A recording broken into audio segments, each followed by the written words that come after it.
O talento original. Talento aqui não no sentido de habilidade ou aptidão, mas sim como denominação de uma unidade de peso e monetária existente na época de Jesus, na qual ele se baseou para elaborar uma de suas mais significativas parábolas, a parábola dos talentos. Esse talento relaciona-se à própria origem da criatura humana, o germe espiritual, a partir do qual o espírito se molda e se desenvolve, aperfeiçoando-se por meio de vivências no mundo material, até tornar-se apto a, entre aspas, regressar à casa do Pai, conforme mais uma vez esclarece o mestre na parábola do filho pródigo. Esses germes ou sementes existem na pátria espiritual do ser humano, a morada da casa do Pai, denominada paraíso, e de lá se dirigem para a materialidade a fim de se desenvolverem. Não é, portanto, nenhum castigo esse fenômeno de aparente expulsão do paraíso, pois isso se dá naturalmente num bem determinado grau de maturação desses germes ou sementes espirituais. Por conseguinte, podemos dizer que o ser humano traz em seu íntimo uma centelha espiritual, como coração vivo de seu espírito em processo de desenvolvimento. Mas não traz nada de divinal. Não tem consigo nada de divino e nem nunca terá. O espiritual humano é parte da obra do Onipotente, de sua vontade criadora, o Espírito Santo. Porém, não possui nada diretamente do próprio Criador. Sobre isso, diz Abdrushim em Na Luz da Verdade, a mensagem do grau. Abre aspas. Tome-se para comparação a vontade própria. Trata-se de um ato e não de uma parte do ser humano, pois do contrário teria cada criatura humana que se ir desmanchando com o tempo em seus múltiplos atos de vontade. Nada acabaria restando dela. Não é diferente em relação a Deus. Sua vontade criou o paraíso. Sua vontade, porém, é o Espírito, que se designa por Espírito Santo. O paraíso, por sua vez, foi apenas obra do Espírito, e não uma parte dele próprio. Com isso, se constituiu uma gradação para baixo.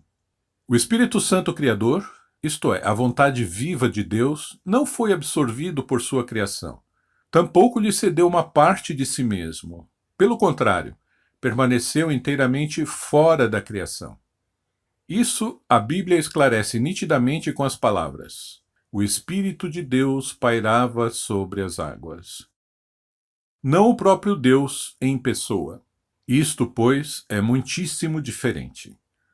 Por conseguinte, o ser humano também não contém dentro de si nada do próprio Espírito Santo, mas sim somente do Espírito, que é uma obra, um ato do Espírito Santo. Fecha aspas. Essa verdade, contudo, não significa para nós uma limitação. Pelo contrário, trazemos em nosso íntimo uma partícula da obra espiritual do Criador, uma dádiva de seu amor, originada de sua vontade perfeita.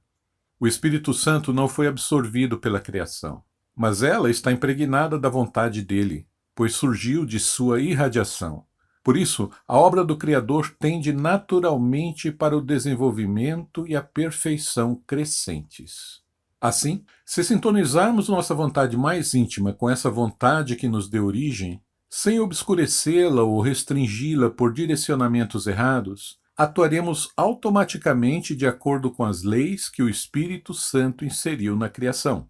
E é somente dessa maneira que o nosso talento original espiritual poderá render juros sobre juros. Deixar o espírito atuar livremente dentro de si é permitir que ele evolua, pois como obra do Espírito Santo, ele tende naturalmente para o desenvolvimento. Abre aspas, ele nem poderá então fazer outra coisa a não ser seguir para as alturas, pois por sua própria contextura será atraído com segurança para cima. Fecha aspas. Esclarece novamente Abdrushim. E isso, por sua vez, nos trará infalivelmente como efeito recíproco o que essa mesma vontade criadora deseja para todas as suas criaturas sem distinção: paz, felicidade e reconhecimento espiritual crescente em nossa peregrinação pelos caminhos de desenvolvimento, até finalmente podermos estar de volta em casa. conheça as obras publicadas pela Ordem do Grau na Terra. Acesse bit.ly, li com y, /livros-ogt.